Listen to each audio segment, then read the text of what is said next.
Sejam todos bem-vindos ao curso de Criacionismo, O Mundo Depois do Dilúvio. Prazer estar aqui com vocês. Que legal ver a Conjob do jeito que a Conjob tem andado, viu? Para o Ulisses que está ali, tanto tempo na Conjob, eu acho que hoje ele olha ali, ele vê como mudou. E como Deus tem abençoado e como a Conjob tem crescido para a honra e glória do nosso Deus. Eu não vou tomar muito tempo, eu já vou convidar o segundo palestrante dessa manhã, desse dia, pastor Alexandre. Pastor, sou seu fã, já falei isso na igreja, no seminário. Professor de seminário, viu, gente? Quer aprender sobre costumes judaicos? Quer aprender sobre a história do povo de Deus? Pastor Alexandre.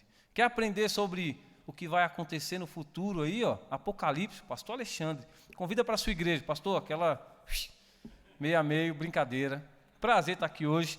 Deus te abençoe, pastor, te use. E as perguntas aí sobre... Como é que o doutor Marcos Eberlin falou? O que é teologia, eu não respondo. Está aqui quem vai responder. Eu já tenho umas duas aqui, então vai anotando, viu? Deus te abençoe, pastor. Obrigado. Muito bem, irmãos, bom dia a todos. É uma alegria estar aqui com vocês, depois do lanchinho aí reforçado, abençoado, né? Todo mundo animado aí, cantando esses louvores lindos ao nosso Deus, pois Ele é digno e merecedor de toda a glória e de todo o louvor. Então, primeiro, parabéns para a Conjob por essa iniciativa, esse projeto que já começou lá no TBI, né, na parte do criacionismo no ano passado, e agora aqui também. Nossa gratidão também à Igreja Batista Esperança por ter cedido esse espaço e a localização, que é muito boa para reunir essa turma. A gente, é claro, lamenta a questão da limitação da quantidade de pessoas. Não tenho dúvida que muitos outros gostariam de estar aqui, mas vocês foram 100 privilegiados, abençoados, se inscreveram rápido, né? Não deixaram para a última hora, então estão aqui presentes, participando aí dessa segunda parte desse curso. E, claro, os pastores Sérgio, o pastor Edmilson, que, né, de uma forma tão carinhosa, cedeu espaço juntamente com a igreja, estão aqui, né, assim, abrilhantando esse evento e marcando a presença e o interesse sempre em desenvolver a parte de missões e também na parte de atividades com jovens. Muitos encontros foram feitos aqui, muitos eventos, congressos, e também nessa parte do criacionismo com o professor Adalto Lourenço, né, que o professor Marcos Eberlin faz parte, são parceiros ali na Universidade Presbiteriana Mackenzie. Então a gente agradece a todos vocês que estão aqui e que Deus abençoe ricamente a sua vida. E antes de ir para a minha palestra, deixa eu dizer algo interessante e importante. A aula do professor Marcos Eberlin foi bem assim, dinâmica, né, e didática. E você vai precisar ouvir depois, assistir novamente, porque são muitas as informações. Porém, a maneira que a gente mede o sucesso, né, de algo como esse é se ele vendeu todos os livros. Eu já comprei 2. Por quê? É importante você investir o seu rico dinheirinho, né, nessa literatura, porque quando você precisar realmente dar uma resposta com mais argumentação, usar os termos técnicos, né, lá na academia, na universidade, ou com colegas ali no happy hour, né, da firma, escritório, seja onde você estiver, essa consulta aqui vai ser fundamental, tá bom? Fomos planejados, né, a maior descoberta científica de todos os tempos. Esse é um livro de referência para a gente dar razão da nossa fé, porque nós acreditamos no cristianismo, na parte do criacionismo. E aqui, a química da vida revelando planejamento e propósito. Bom, alguns aqui só aprenderam química no último ano para passar no vestibular, mas a química está em tudo, né? E graças a Deus que personalidades como o professor Marcos Eberlin têm ajudado a gente a entender essa gloriosa criação de Deus também através da química, tá bom? Então, fica aí. Se você estava economizando o seu rico dinheirinho, se sobrou algum livro lá ainda, compre. Se não, entre em contato, encomende e trabalhe a leitura desses livros, que com certeza vai ser uma grande bênção para você. E por falar em livro, olha que interessante. Eu trouxe esse livro aqui, que é o livro sobre a Arca de Noé, Tevat Noah, em hebraico, onde as crianças em Israel estudam. Obrigado. Já tem uma aqui. Onde as crianças estudam na escola esse livro. elas aprendem o criacionismo através da literatura escolar lá em Israel. Então, é muito interessante, feito com muita arte, né? Isso que o professor falou, que os pós-diluvianos eram muito avançados na questão da tecnologia. Imagina, eles dominavam a metalurgia, a siderurgia naquela época, tá certo? Grandes cidades foram construídas, né? Metrópoles foram construídas, e o texto está todo em hebraico, e tem umas imagens ilustrativas bem interessantes para as crianças, e não tem nada de arca com os animaizinhos abarrotados saindo, a girafa com o pescoço para fora, não. É realmente em cima de descoberta científica e, claro, da narrativa do texto bíblico. Então, escrito em hebraico, aqui vocês vão ver, inclusive, algumas fotos que eu vou projetar aí. E se vocês quiserem fazer a leitura em hebraico, é só procurar o professor Paulo Henrique, é o nosso professor de hebraico bíblico e hebraico moderno, tá bom? Você procura ele lá e ele vai poder ler uma passagem ou outra para você aqui e mostrar as imagens. Por que eu estou dizendo isso? Porque nós não devemos ter vergonha, né, do criacionismo, porque, como foi mostrado e demonstrado aqui, as evidências comprovam a nossa fé, né? Isso é muito importante para a gente. Tá certo? Então, isso aqui é um detalhezinho que eu acho que vale a pena depois vocês darem só uma olhadinha. Não está à venda, né? Mas vale a pena você só folhear, dar uma olhada. E o professor Paulo pode ler aí uma passagem ou outra aí do texto bíblico. Tá certo? Muito bem. Era isso que eu queria falar com vocês antes de iniciarmos a nossa palestra. É claro que a comunhão é sempre boa, o lanchinho maravilhoso e, claro, o tempo vai passando. Porém, eu não quero atrapalhar aí as programações que você tem com jovem, então vamos ser aqui um pouquinho mais concisos e assim abrir um tempo também para perguntas, curiosidades e colocações dos irmãos sobre o texto que vamos abordar. Bem, o nosso assunto, né, o mundo depois do dilúvio, nós vamos entrar na parte de contexto, chamado, dilúvio, destruição, recomeço, governo e profecia. Isso tudo nos capítulos 6, 7, 8 e 9, com leituras selecionadas na Bíblia, tá bom? Para vocês terem aí em mente o texto bíblico para você se situar. Porque também, é claro, não basta apenas nós ouvirmos os pregadores, os pastores, os professores da escola bíblica dominical, você precisa ler a sua Bíblia. E cada leitura que você faz anual da Bíblia, você descobre coisas preciosas. E, sobretudo, na área que você está estudando, você começa a ver Deus trabalhando, por exemplo, né, nas áreas que é a área do seu saber, é a área que você vai servir a Ele profissionalmente, porque Deus trata tudo nas Sagradas Escrituras, né? É claro que nem tudo que nós temos de conhecimento está nas Sagradas Escrituras, mas o conhecimento das Sagradas Escrituras é a maior verdade que você precisa saber sobre todos os outros conhecimentos, tá certo? Então, guarde isso no seu coração e tenha isso em mente. Então, eu convido você já a ir para o contexto bíblico, abra sua Bíblia lá em Gênesis, né, capítulo 6, e nós temos aí um contexto que vai falar sobre maldade. Essa é uma das razões, nós vamos entender nos textos que vamos ler que tipo de maldade, né, que o texto está se referindo. Vamos ver aí o chamado de Noé, o dilúvio, a destruição e, novamente, falando aí sobre o recomeço. E aí nós temos o contexto em que essa narrativa é descrita para a gente, tá bom? A narrativa é a forma como Deus escolheu para apresentar as verdades sobre a criação, sobre a história do povo de Israel, sobre a história da igreja, sobre a história das nações e também sobre a história da redenção, tá bom? Esse é o estilo principal literário das Sagradas Escrituras, a narrativa. Olha que interessante aí.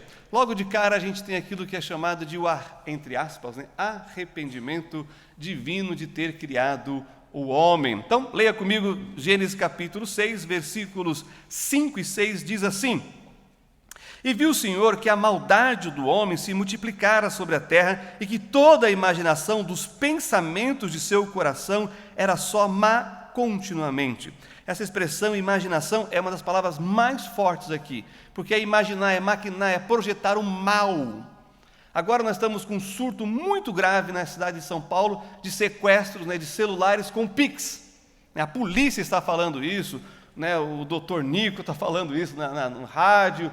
Ou seja, é aí a maquinação do mal, né, nos nossos dias. E não era diferente naquela época, com a vantagem que eles tinham muito mais tempo, muito mais recursos para praticar a maldade. E aí o versículo 6 diz assim nas Sagradas Escrituras: então arrependeu-se o Senhor de haver feito o homem sobre a terra e pesou-lhe em seu coração.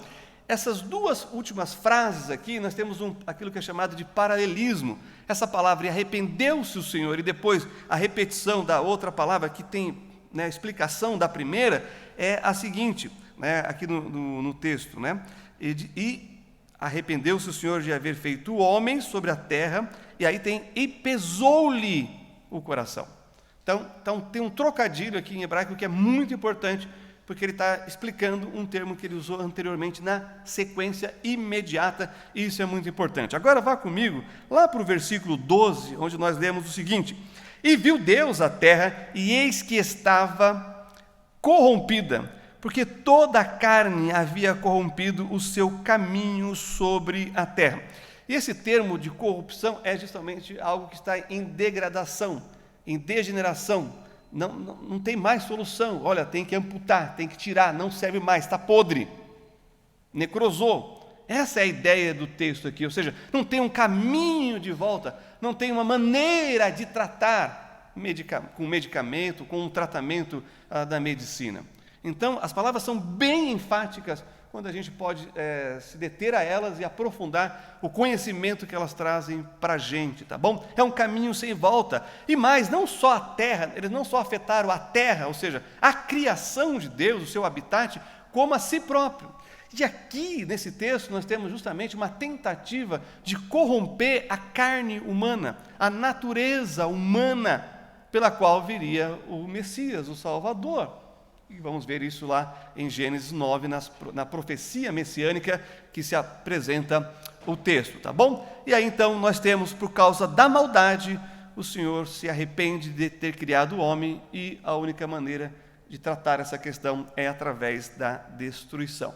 E já logo de cara nós temos que trabalhar com um tema muito caro, né, na Bíblia, na teologia, que é sempre situação para debates, para discussão, né? E o que quer dizer isso? Arrependeu-se o Senhor. Bem, o texto diz isso, claramente, o texto não está preocupado se nós vamos ter que quebrar a cabeça e estudar mais o hebraico, aprender gramática, entender linguística e entender o que está escrito, porque está escrito. Então, o que quer dizer isso? Ora, a Bíblia diz que Deus não se arrepende, então como aqui aparece que Deus se arrependeu? Porque o termo usado em hebraico aqui vem da palavra neiham, que quer dizer justamente suspirar devido a uma profunda dor. Bem, quando o texto diz, né, em hebraico aqui, Vayenahem Adonai ki asa et ha'adam ba'eretz, que Deus se arrependeu de ter criado o homem, né, na terra, quer dizer que a maldade, a iniquidade, o pecado, a transgressão, a violência foi tão grande que feriu o coração de Deus, magoando. Bom, mas é claro que quando a gente olha para essas terminologias, nós estamos falando daquilo que é chamado na hermenêutica ou na literatura interpretativa de antropopatismo, né? É atribuir sentimentos humanos a Deus. Mas Deus não é humano, mas é a forma que Deus tem para se comunicar com o homem, é forma humana. Por isso, esse tipo de linguagem. Não para contrariar o outro texto, mas para dar ênfase a esse texto, que esse é o sentimento, né, que o homem precisa saber que Deus, entre aspas, está tendo, que é o que você tem: decepção, tristeza, não é? Quando você se sente ofendido, quando você se sente magoado, quando você se sente preterido, rejeitado. Ora, é só assim que a gente vai entender a situação que levou Deus a destruir a terra e a eliminar o homem da face da terra. Tá bom? Então, percebam que o texto bíblico é muito enfático nesse assunto. Então, arrependeu-se o Senhor é a maneira como Deus usa para comunicar-se com a gente. Imagina se Deus falasse na linguagem dele para a gente. Quem aqui entenderia? Não entenderíamos, né? Porque a linguagem de Deus é muito mais sublime, é da divindade, né? É interessante porque quando a gente olha a relação do Pai, Filho e Espírito Santo, é algo tão profundo, né, entre eles, que nós estudamos nas Sagradas Escrituras, que a gente fica até hoje tentando buscar entender e explicar a triunidade divina. Também não vamos, Temos que aceitar porque está revelado. Porque se nós soubéssemos tudo que Deus sabe, e se nós pudéssemos explicar tudo que Deus fez, nós não seríamos homens, nós seríamos Deus. Então é interessante quando você tem um cientista aqui falando, e ele diz, eu acho que é isso, eu acho que é aquilo, eu penso que deva ser isso, por causa disso, mas eu não posso afirmar com certeza, está simplesmente mostrando a limitação que nós temos como criaturas de Deus. E é isso que nos distingue, né? Ele é o Criador e nós somos criaturas. Quando entendemos isso, a nossa limitação, nós vamos poder glorificá-lo, porque vamos reconhecê-lo realmente como Deus vivo e verdadeiro. Vá comigo para o versículo 7, porque aqui nós temos, né, o juízo divino. Olha só o que o Senhor diz aqui em Gênesis capítulo 6, o versículo 7. E disse o Senhor, destruirei o homem que criei de sobre a face da terra, desde o homem até o animal, até ao réptil, até a ave dos céus, porque me arrependo de os haver feito. Ora, ele repete essa palavra justamente para dar ênfase e para mostrar para a gente, essa é a palavra-chave. O Senhor está fazendo isso porque alguém descumpriu o contrato, o acordo, a aliança que havia entre o Criador, o suzerano, com a criatura, o vassalo. Isso pensando na literatura ali da Mesopotâmia, né, de suzerano e vassalo. Bem, a Torá descreve como, né, a Torá é o Pentateuco, descreve como de forma maravilhosa Deus criou as condições perfeitas. Inclusive, quando o professor falou, eu quero, né, ver os dinos, né, não se iluda, isso está profetizado lá em Isaías e em Apocalipse. Nós vamos ter o jardim do Éden restaurado. As condições climáticas vão voltar à primeira criação antediluviana. Tá bom? E nós vamos poder brincar com os animais ferozes. Irmãos, quem já foi na minha casa, no apartamento, sabe que nós temos 2 gatinhos lá. Nós temos uma gatinha que ela é psicopata. É sério. O Nicolas, meu filho, está aqui para comprovar isso, e quem já passou lá em casa também.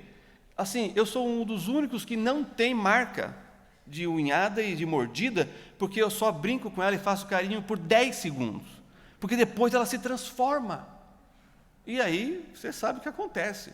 Bom, eu fico pensando que eu vou poder brincar com o tigre, o leão, né? E os dinos também, né? Mas isso no milênio, no momento profético, escatológico, que é justamente o retorno a essa condição anterior do dilúvio. Mas o que leva, então, esse juízo divino aqui? Mesmo com o desenvolvimento da técnica, da siderurgia, da oportunidade do tempo, para treinar, repetir, acertar e corrigir, o homem, socialmente falando, embora tivesse o domínio da técnica, e é interessante, nós estamos voltando para essa época, a época do domínio da técnica, mas as relações interpessoais são uma miséria. As pessoas preferem lidar com máquinas do que com gente. Aliás, tem pessoa casando com um robô, inteligência artificial pela internet. Então, mas é um outro assunto. Mas é a mesma ideia do domínio da técnica. Eles tinham o domínio da técnica, mas as relações interpessoais estavam sendo destruídas.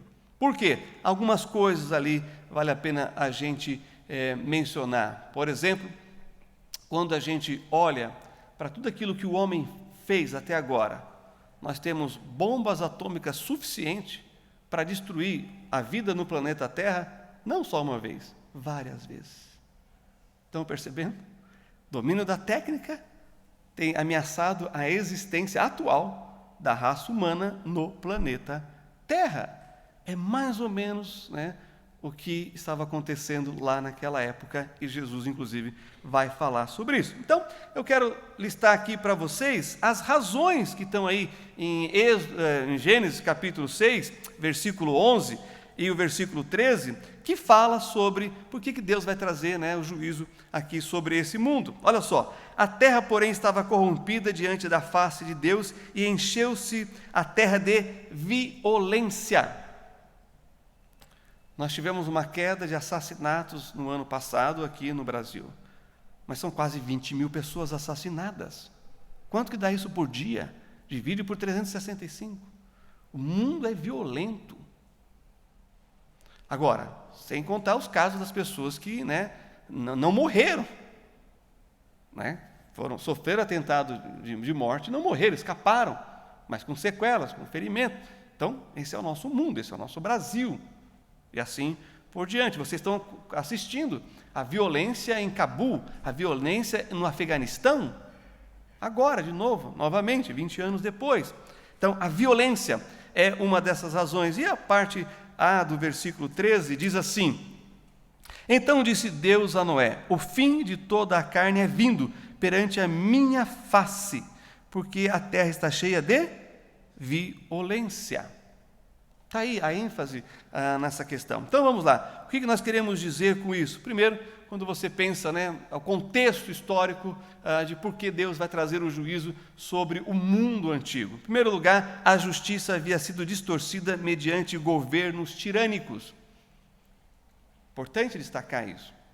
Segundo lugar, campeava toda forma de imoralidade. O texto bíblico ele é muito comedido, ele usa muito de eufemismo quando ele fala de imoralidade. Isso é uma coisa que a gente encontra na literatura bíblica. O Senhor está sempre ali, através dos seus profetas, amenizando, mas a imoralidade era realmente galopante. E isso é abominação diante de Deus, isso é temerário para o juízo divino. Em terceiro lugar, os homens não cumpriam a palavra dada, eram mentirosos. Não tem como sobreviver uma sociedade que mente, que as pessoas mentem umas para as outras. O que mais havia nesse contexto que acabamos de ler aqui? Tinham se habituado a praticar ações injustas. Também eram arrogantes e hostis, faziam ouvidos surdos aos clamores dos necessitados. Portanto, era imperioso um novo começo para a humanidade. Então, essas são as características que levam aí ao juízo divino sobre o mundo antigo. Avançando, o versículo 13 diz assim: e eis que os desfarei com a terra. Aqui está ligado justamente, né, esse versículo nos conta sobre aquilo que em hebraico é chamado de Hashgaha, que é a divina providência. A divina providência para manter a sustentabilidade ou a possibilidade do ser humano na terra leva à finalidade de uma destruição e de um recomeço. Não dá para restaurar, não dá para consertar, tem que se desfazer e fazer novamente. Essa é a ideia do texto bíblico aqui para a gente. Outra coisa importante, né, é o chamado de Noé. Em meio a essa situação toda, nós temos ali o chamado de Noé. Mas antes, eu quero ler com vocês, foi mencionado aqui, mas eu quero ler para dar uma breve ênfase, lá em Mateus, capítulo 24, o versículo 37. Abra comigo lá, deixa aí o dedão em Gênesis 6 e vá para Mateus, e nós vamos ler aqui Mateus 24, versículo 37, só para contextualizar esse momento profético que faz uma referência ao passado. Então, o que nós temos aqui em Mateus 24 é um capítulo profético, futuro, mas é curioso que ele faz uma referência ao passado, apontando para aquilo que estamos vendo hoje, já vimos no passado, e é por isso que o juízo de Deus virá. Então, Mateus capítulo 24, versículo 37, diz assim: e como foi nos dias de Noé, assim será também a vinda do Filho do Homem. Então percebam, o Senhor Jesus está ali presente, falando do passado e apontando para o futuro. E qual é a semelhança? Assim como foi, será nos dias que precedem o retorno glorioso de Jesus, o Messias. Mas o chamado de Noé, o seu próprio nome, Noa, quer dizer repouso, né, e tem uma certa semelhança com o verbo hebraico nos consolará, é preciso aqui. Depois do juízo, o Senhor nos consolará. Haverá repouso da maldade do homem na terra, para que haja então um tempo para recomeço. O nome dele já é profético, porque é isso que ele trouxe para o recomeço da humanidade. E uma outra palavrinha que vai aparecer aí, leia comigo, Gênesis capítulo 6, agora os versículos 8 e 9, diz assim: Noé, porém, achou graça aos olhos do Senhor, Estas são as gerações de Noé. Noé era homem justo e perfeito em suas gerações. Noé andava com Deus. Então, olha que interessante que nós encontramos aqui a palavra ren, que é a palavra graça. Então, olha só. Bom, quando a gente pensa em graça, é justamente porque Noé, apesar de ter as suas características positivas, ele não era perfeito. Ele era pecador, como todos os descendentes de Adão, como todos nós somos pecadores, e a Bíblia deixa isso muito bem claro, para cada um de nós. Bem, então quando a gente olha a palavra graça que aparece aqui, a gente tem que ter em mente isso aí, olha, isto é, ao contrário do que seria de se esperar, pois todos os homens mereciam condenação, porém Noé achou graça.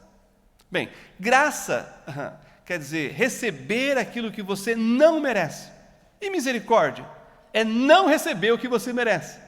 Nós não merecemos o céu, mas por graça estamos indo para lá, pela fé em Jesus Cristo. O que nós merecemos por causa de sermos pecadores?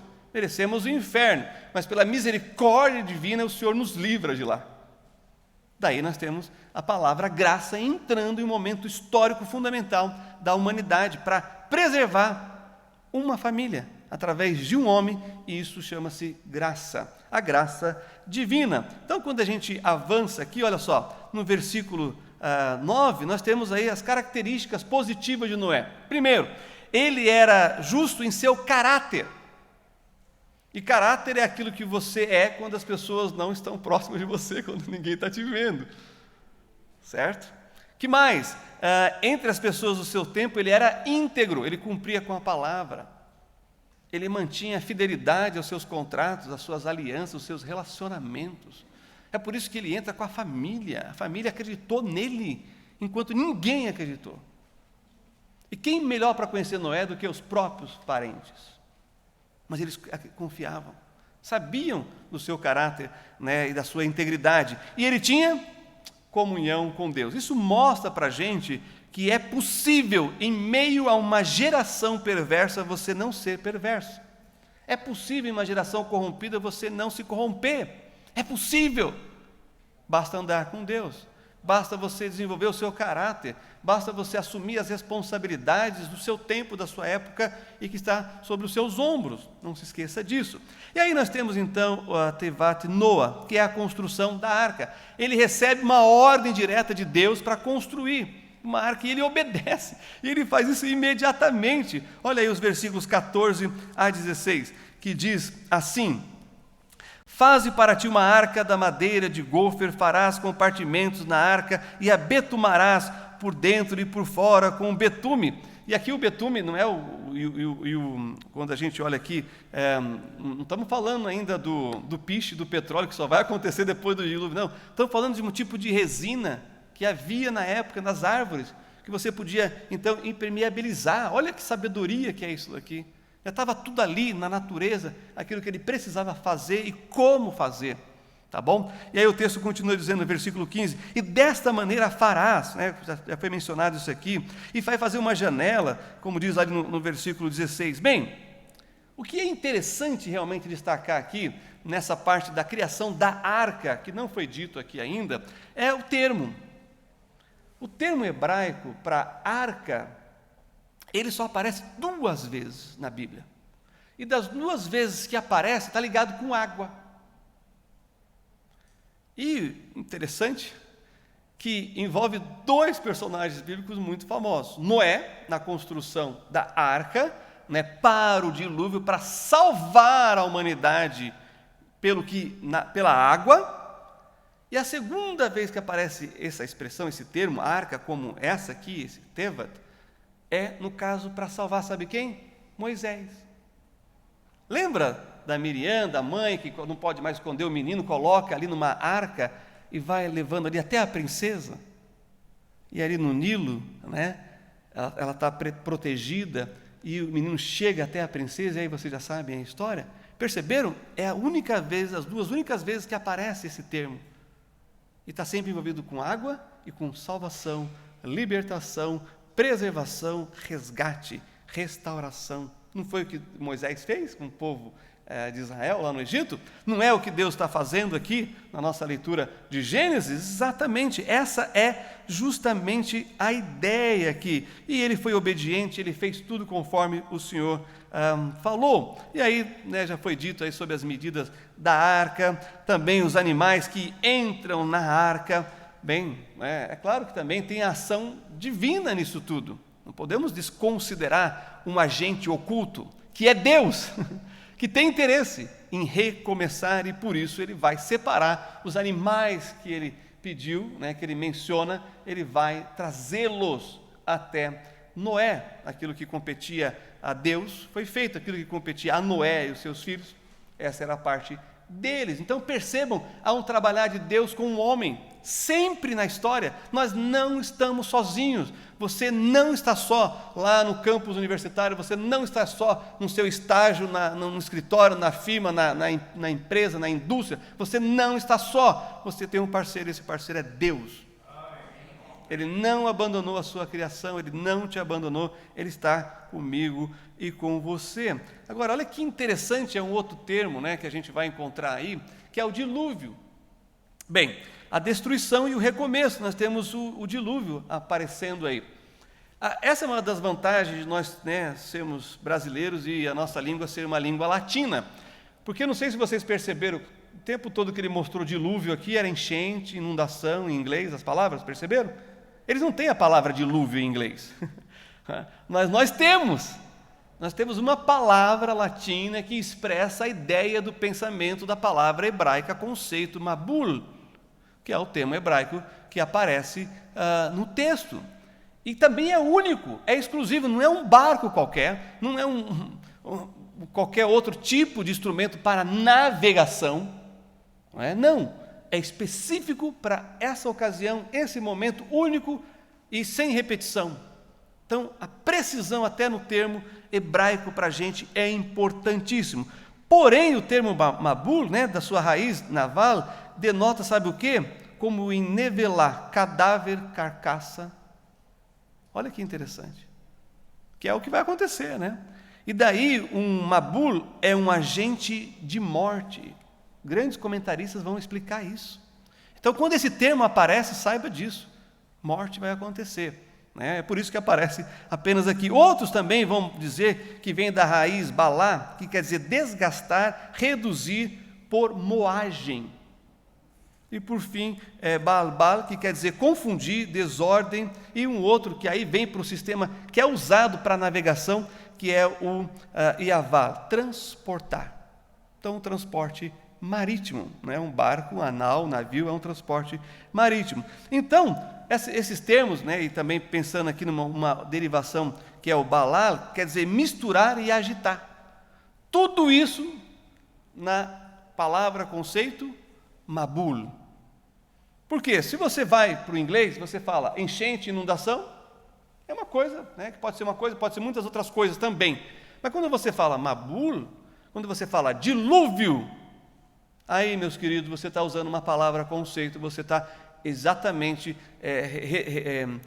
restringindo o uso para ser um uso preciso na palavra de Deus, tá bom? Então, vamos lá, tenho mais algumas coisas aqui para compartilhar com vocês sabem onde vai parar a arca, mas não se achou mais vestígio dessa arca, não vamos esquecer também todo o contexto que envolve, Você também tem aí aquilo que nós chamamos de o recomeço da humanidade, através da família de Noé. Ele vai sacrificar a Deus, porque um dos pecados era justamente o abandono da adoração ao Deus vivo e verdadeiro, e o homem passou a adorar deuses criados à sua própria imagem e semelhança. Eles invertem, Enquanto a Bíblia diz que Deus criou o homem à sua imagem e semelhança, o homem vai criar os deuses à sua imagem e semelhança, perceberam? Há uma mudança aqui. E aí nós temos também aquilo que é estabelecido no céu, e agora nós estamos indo para Gênesis capítulo 9, que é o arco da aliança, popularmente conhecido como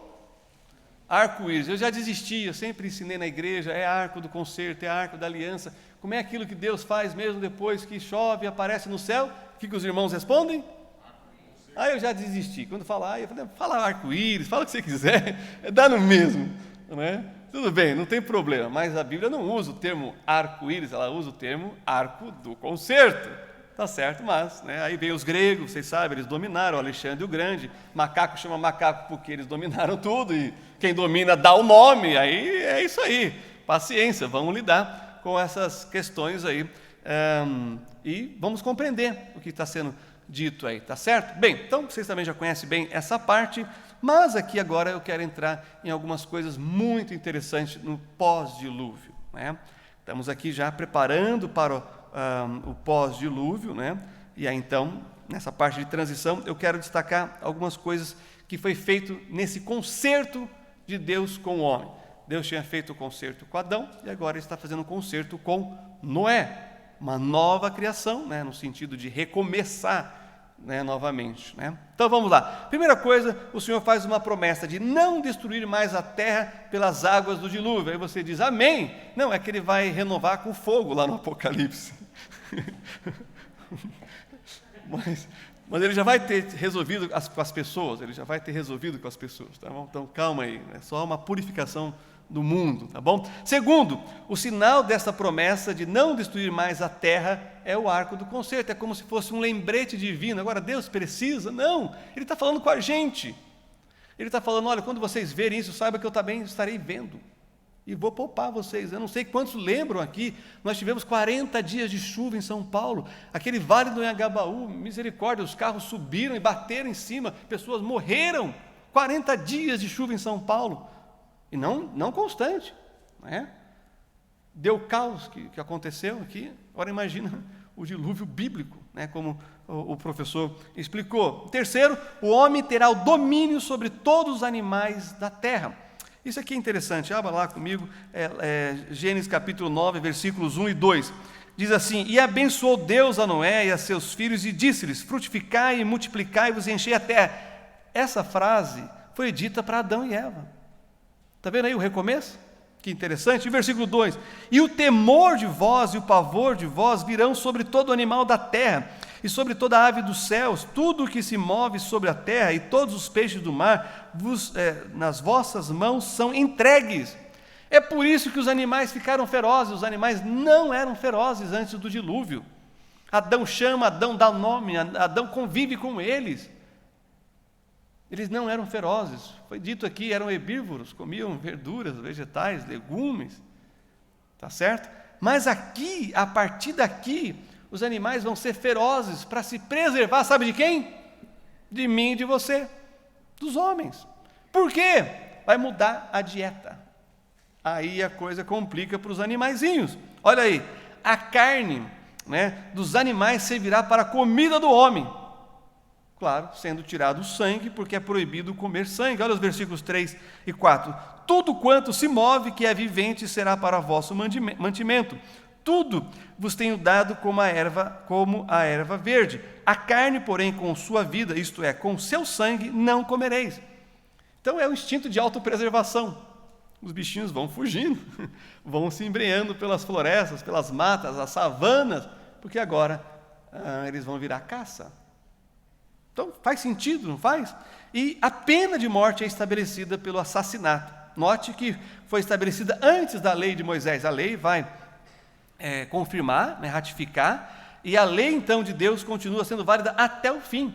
E é o que nós encontramos lá em Romanos, capítulo 13, mas sujeita debaixo de um governo, que é o que nós vamos ver já já, tá bom? Então, essas são as novas condições do mundo pós-dilúvio. Mas eu quero destacar aqui a parte da arqueologia, que é bem interessante, né? O professor mencionou aí o Gilgamesh, porque o Sir Henry Layard, ele descobriu várias tabuinhas, né, de argila, e ele então levou para o Museu Britânico, mas aí o George Smith foi traduzir aquilo, letra cuneiforme, ali da região da Mesopotâmia, conto sumério, e ele descobriu que estava falando do dilúvio, um dilúvio dos sumérios. Claro, tem algumas lendas, tem algumas coisas que se assemelham com a Bíblia, tem outras coisas que são fantasia, como o cubo que ele mostrou, isso está em Gilgamesh.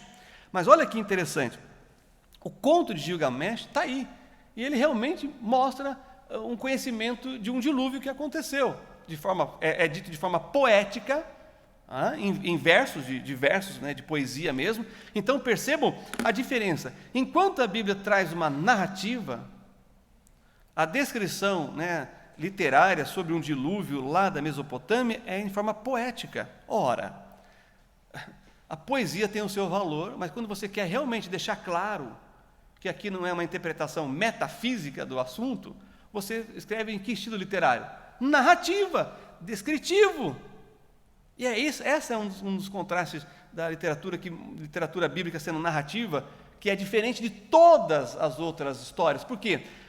Abrindo um parênteses aqui rapidamente, todas as histórias das outras nações, você encontra literatura poética falando, é assim que surgiu tal povo. Só de Israel, que é estilo literário de narrativa, para não deixar dúvida que não está aqui falando de forma metafísica, está falando de forma muito concreta de que foi assim. Tá bom? Então, realmente, tem aí algumas viagens, né, nesse conto, né, mas é curioso e vale a pena. Até que encontraram um outro lá na Suméria, que é a epopeia de Atrahasis. É um nome bonito para colocar nos filhos. Então, fica aí as dicas aí para as grávidas, né, quem quer ter um nome diferente. Né? Esse conto, já por outro lado, nessa história, essa epopeia, já tem mais semelhança com o dilúvio bíblico. Agora, nós estamos falando de períodos anteriores a Cristo, assim, 1.700 anos antes. Estão entendendo?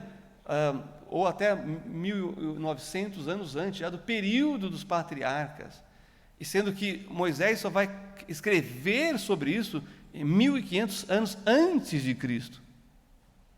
Então, percebam que essa literatura pós-bíblica, que é anterior à literatura bíblica, simplesmente confirma um pensamento corrente de uma tradição oral.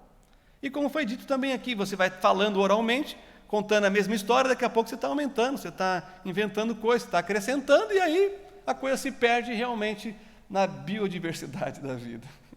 Certo? Mas, quando vem a narrativa bíblica, ela é precisa. Ela não é uma epopeia, ela não é poesia, ela é narrativa. Tá certo? Bem, outra coisa importante aqui, já entrando no mundo pós-dilúvio, é o estabelecimento do governo humano. O novo governo humano, com bases, com leis, que são chamadas entre os sábios judeus de as 7 leis universais de Noé. Eu vou ler já para vocês. Eles olham para Noé e entendem que ali começa uma dispensação que diz respeito a todos os povos, todas as nações, em qualquer época, em qualquer momento, que é fundamental para se ter um equilíbrio. Porque a falta dessas coisas traz a destruição de civilização. Então é muito interessante isso aqui. Então vamos lá, vamos estabelecer aqui a dispensação do governo humano. Então Deus estabelece regras, leis pétreas que devem nortear tudo aquilo que Noé e os seus filhos vão fazer dali por diante. E olha só, os termos dessa dispensação, né, que estabelece o governo humano, que está em vigor até hoje. Não importa que tipo de governo, se tem homem, é um tipo de governo humano. Se é monarquia, se é parlamentarismo, se é presidencialismo, se é uma democracia, uma ditadura, seja o que for, é governo humano. Agora, é claro, as leis as básicas e fundamentais são essas aqui que Deus diz. Primeiro, a ordem de multiplicar e encher a terra. Acabamos de ler. A segunda trata de uma nova revelação do homem para com os animais. A relação do homem com o mundo animal muda. Terceira, quando a gente pensa, né, de uma lei, né, tem também essa parte das proibições. É proibido comer sangue. É proibido comer um animal vivo. Enquanto você, né, ele está ali agonizando, você está cortando e comendo. Perceba que Deus estabelece aqui, olha, você pode comer o animal, mas não é de qualquer jeito. Você pode comer o animal, mas não é tudo. Então tem restrições ali, né, a não comer o sangue. E a quarta, quem derramar o sangue do homem, pelo homem, o seu sangue será derramado. Há um limite. O que acontecia na época antediluviana? Se matava as pessoas pela maldade e não tinha como se fazer justiça em relação às vítimas.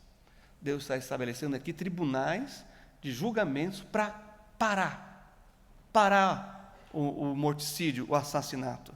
Isso é muito importante quando a gente lê a Constituição dos países, né?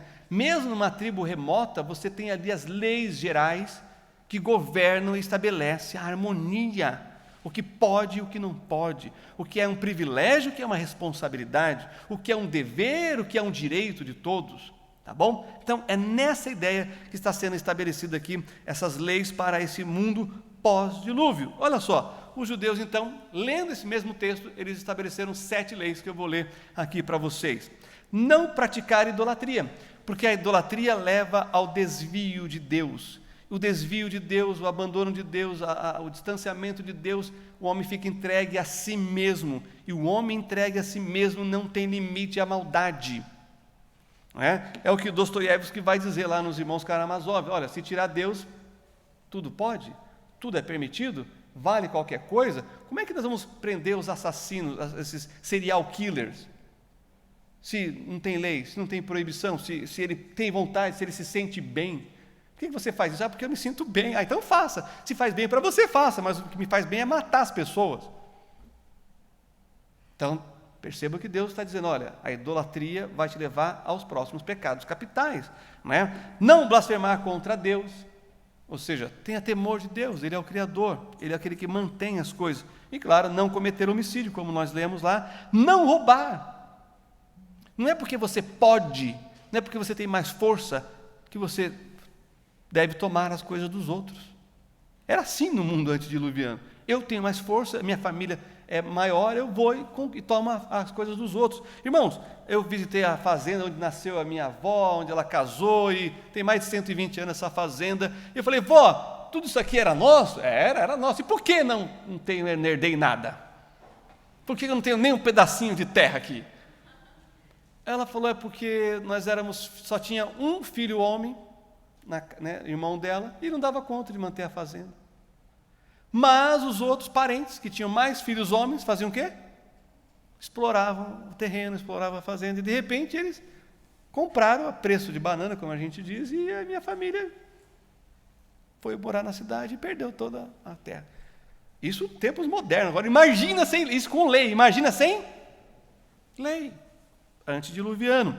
Também diz aqui, não cometer adultério e não manter relações incestuosas. Isso aqui é o mínimo. Isso que o professor Marcos Ebrin falou, da questão genética, eu vi isso lá no sertão da Bahia, um vilarejinho em que as pessoas casavam entre si e trocavam as mulheres ainda às vezes. É sério isso aqui. Irmãos, pouca gente no vilarejo, casa de barro, eu tive que abaixar a cabeça para entrar, as pessoas são menores ainda, e cabrito passando para lá e para cá e fazendo os cocôzinhos, pelo caminho. Tem um trabalho missionário nosso lá, pastor Eurípides, a irmã Nilce, ela que me levou lá.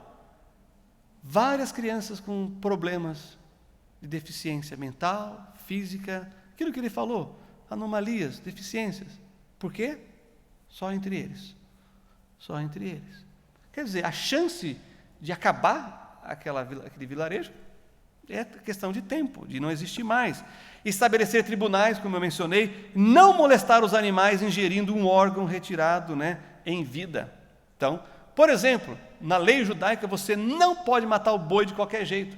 Ele não deve sentir dor, tem que ser imediato, instantâneo. É um corte no pescoço e sangra todo o animal. Quando você já passa na jugular, ele não sentiu dor e tira todo o sangue. Ora, essa é uma sabedoria que vem da onde? De Deus. E eles estão lendo aqui o texto e entendendo e explicando isso para a gente. Bem, vimos aqui o mundo pós-dilúvio, é o governo e as leis que nós temos hoje nas nações, nas civilizações. Todas têm influência disso daqui, tá bom? E agora, no aspecto profético. E aí nós vamos para a profecia, dos filhos de Noé. Primeiro, vá lá comigo agora para Gênesis capítulo 9, e nós vamos ler aqui os versículos 25 a 27. Diz assim, e disse, maldito seja Canaã, servo dos servos, seja aos seus irmãos. Já não começou muito bem o negócio aqui, E disse, bendito seja o Senhor Deus de Sem, e seja-lhe Canaã por servo. Alargue Deus a Jafé, e habite nas tendas de Sem, e seja-lhe Canaã por servo. Opa, isso aqui é profético. Isso aqui é Deus olhando para o futuro e dizendo, isso que vai acontecer. É isso que vai acontecer. Ele é Deus, ele sabe da história antes de acontecer. Então ele diz, olha, é isso que vai acontecer, porque quando acontecer, saibam, eu disse isso, eu sou Deus. Então vamos lá explicar essas profecias que vocês estão vendo aí. Primeiro, Cão, né, que a maldição vem sobre Canaã, o seu filho, o neto de Noé, mas o termo cão aqui do hebraico ram quer dizer quente, por extensão queimado pelo fogo ou negro. Olha que interessante, o próprio nome já diz para onde ele vai para Canaã e vai para o continente africano. É isso que está o texto aí, né? Cuxi, que é a Etiópia, Misraim, que é o Egito, Put, que é a Líbia, Canaã e a África.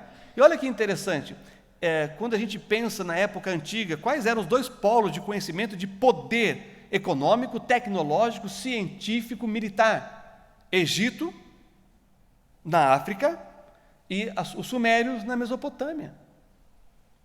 Era entre os descendentes de Ram, né, de Cão, e os descendentes de Sem. Depois a coisa inverte e vai para Jafé, que agora aí Oxford, Cambridge, Harvard.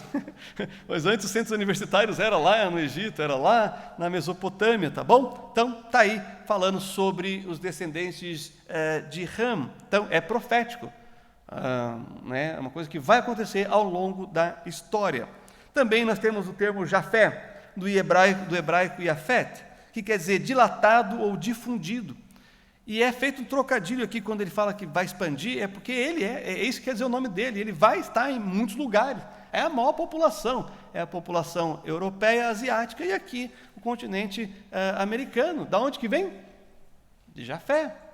Quando a gente pensa, eles vão formar a Europa, né? Os países, né? Como os gregos, romanos, alemães, celtos, escandinavos, finlandeses, toda essa galera aí. Tá bom? E aí nós temos a profecia para Sem, Shem. Shem tem alguma coisa interessante aqui, né? A ele é dada a preeminência na relação com a divindade, com Deus. O texto diz, bendito seja o Senhor de Sem. Ou seja, Deus vai ter uma relação com os semitas. Olha só, Deus falou que o Messias viria da mulher, da semente da mulher, lá em Gênesis. Aqui agora está dizendo que ele não vai ser descendente de Cão, nem de Jafé, ele vai ser descendente de Sem. Nós vamos ver, vamos terminar com essa profecia. Já estou indo aqui para finalizar e assim abrir para algumas perguntas, curiosidades, tá bom? Olha que interessante, quando a gente olha para os semitas, é os assírios, é os caldeus, são os sírios e os hebreus. De onde vai vir? Israel. É o mesmo povo aqui. E aí essa expressão, olha só, e habite nas tendas de Sem. O que quer dizer isso? E aí eu tenho alguns comentaristas que eu quero ler aqui. Olha só o que o Aurélio vai dizer, né, no seu livro Profecias do Velho Testamento. Ele vai dizer, a Shekhinah, ou seja, a glória de Deus, habita somente nas tendas de Sem. Eles vão manter a questão da fé, da crença no Deus vivo e verdadeiro.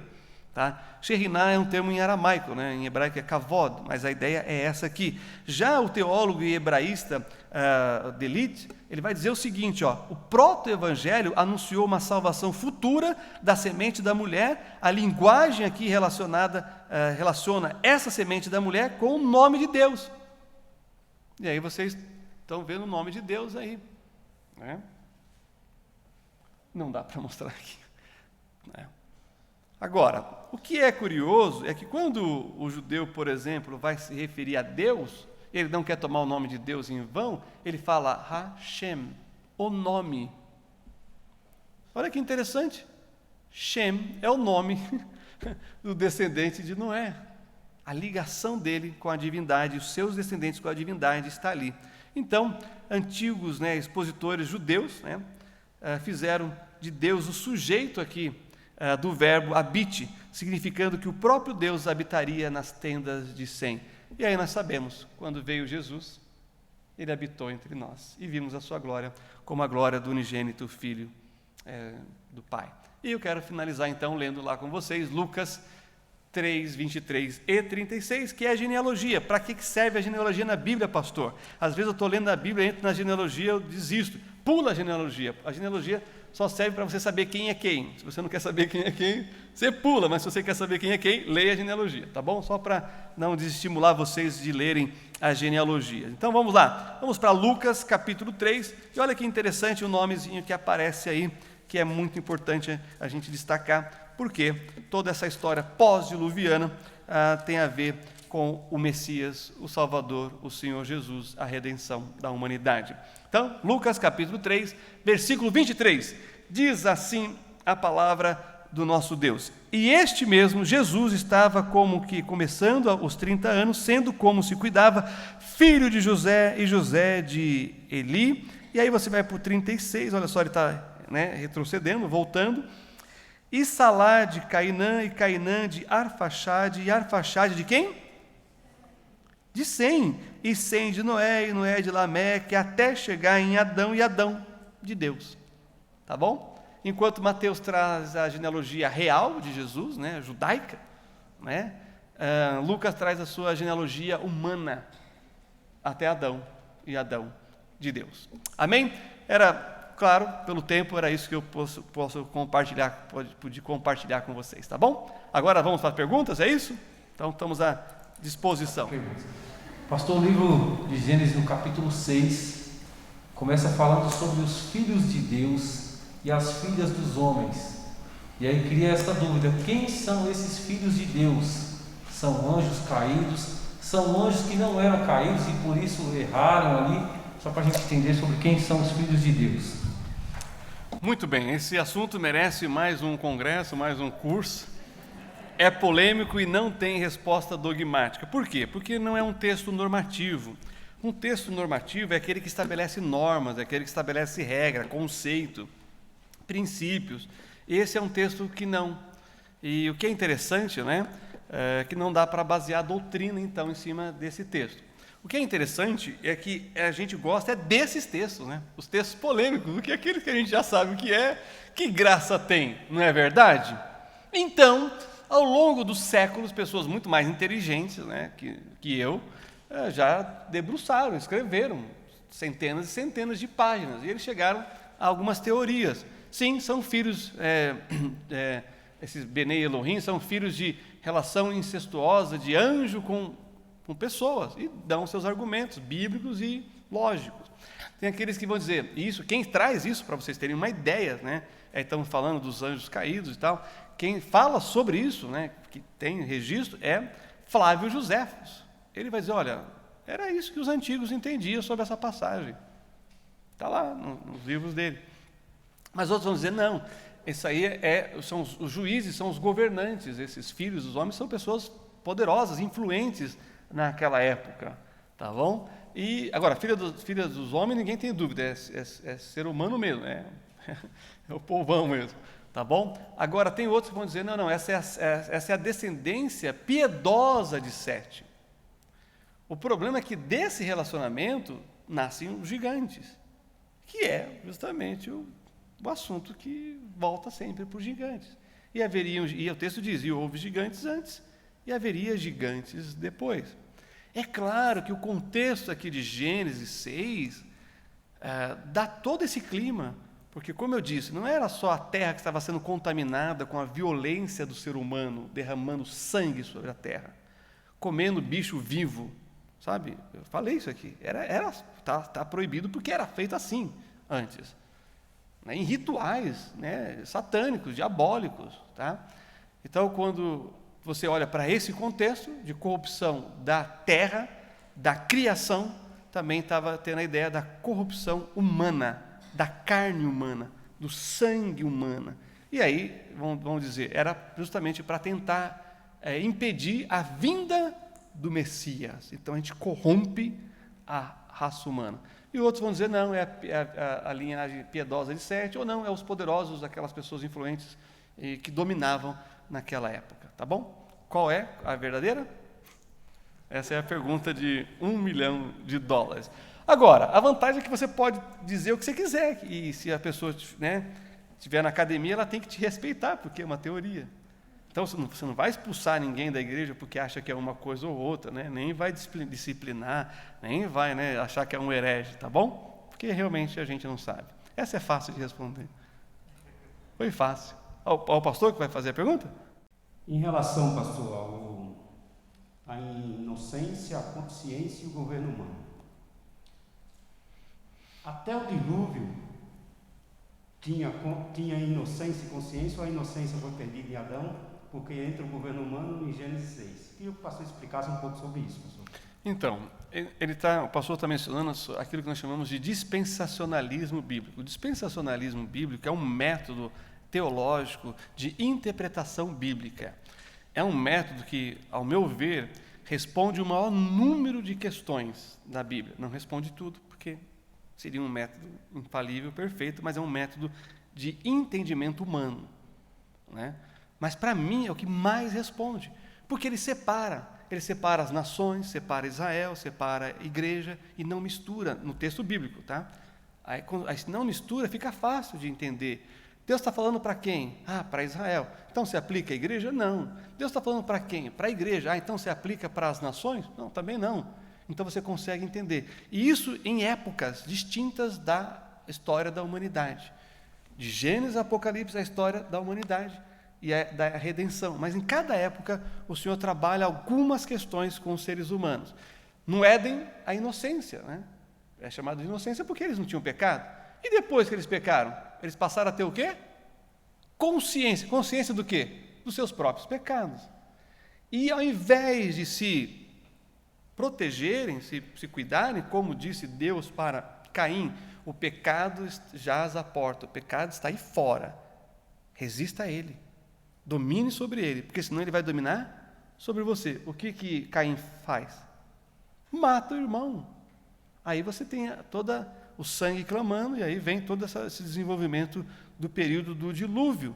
Mas não havia sido estabelecido de forma assim, né, expressiva, não legal, já existia uma lei, sim, mas não diretiva de Deus, porque era o que se esperava, que se passasse isso, e foi passado. Só que o que acontece? Você tem uma lei que é justa, que é boa. Aí o que os iníquos fazem? Uma lei ruim para combater aquela. Aí você trava aquela lei. Está entendendo?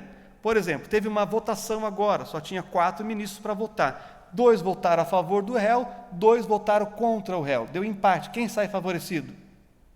O réu. Então você corrompe o sistema. Aí então, no pós-dilúvio, em Noé, Deus fala assim: essas leis não podem mudar. São chamadas de, né, usando o direito, né, leis pétreas. Essas você não pode mudar. Ele estabelece isso. Isso é o governo humano. Por exemplo, o governo tem algumas responsabilidades. Quando o governo não é capaz de fazer, quem é responsável? Eu, cidadão? Não, o governo. Mas quer dizer que nós não temos responsabilidade? Temos, aquelas que estão dentro da Constituição.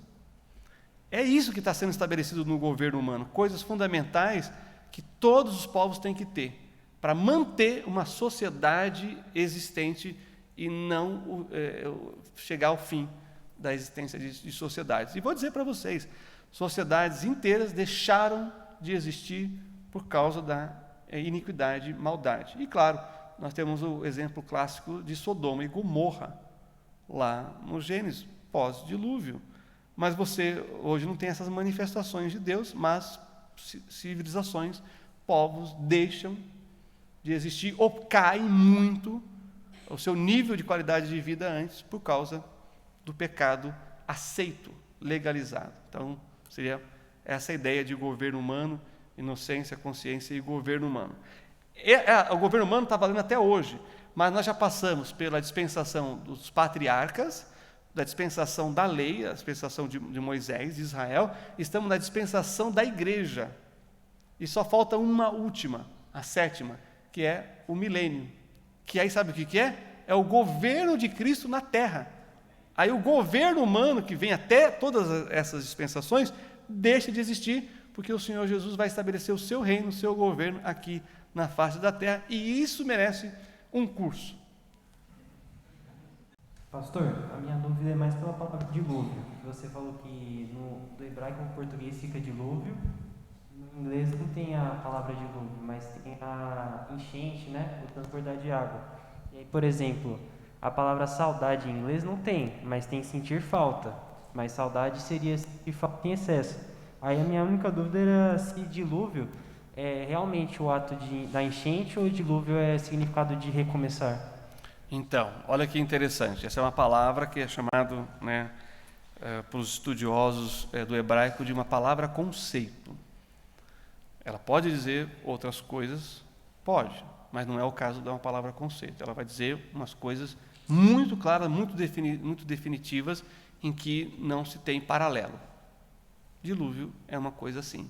Você não diz, nos 40 dias de chuva que tivemos anos atrás em São Paulo, que foi um dilúvio, porque não foi.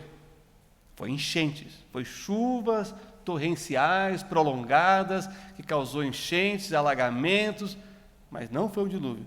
Porque a palavra dilúvio implica em algo que o professor mostrou aqui, mundial. Entenderam? Se não foi mundial, então não é dilúvio. Aí você usa qualquer palavra que você quiser, né? Como nós temos aí em várias línguas. Mas a palavra dilúvio só é usada na Bíblia para essa situação que envolveu o mundo todo. Por isso que é importante, né, saber. É interessante, eu tenho amigos que estudam nos Estados Unidos, quando o professor pergunta, vocês sabem o que são os antediluvianos e os pós-diluvianos? Eles não têm a menor ideia de que, porque ele está falando latim. Você acha que... Hã? Aí quando tem um brasileiro lá, um latino, fala assim, eu sei, aquilo que era antes de Noé e aquilo que é depois de Noé. Oh, como ele é um gênio! É que a língua favorece nessas horas. Tá bom, irmãos? Obrigado, desculpa aí pelo tempo, né? Mas só mais uma exceção aqui que me pediram. Ah, é? Uma exceção é do seminário. Se você for seminarista, eu deixava você fazer uma pergunta. Se não é, que pena.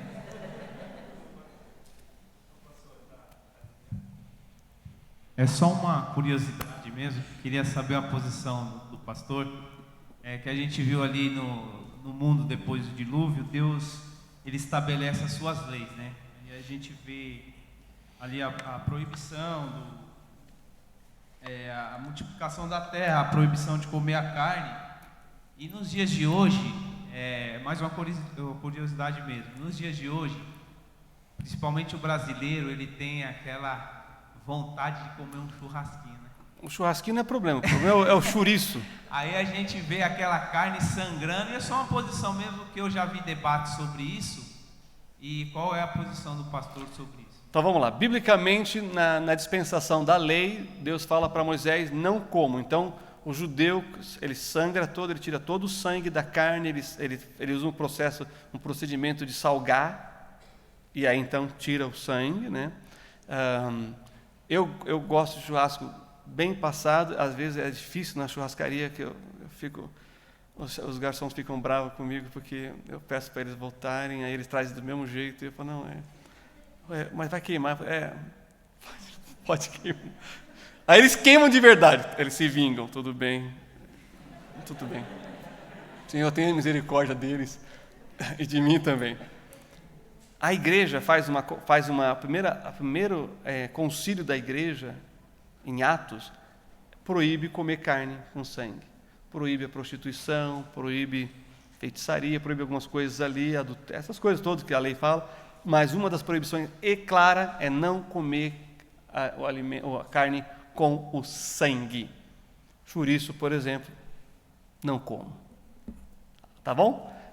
Os irmãos aí da direção que estão com a palavra. Obrigado, Deus abençoe.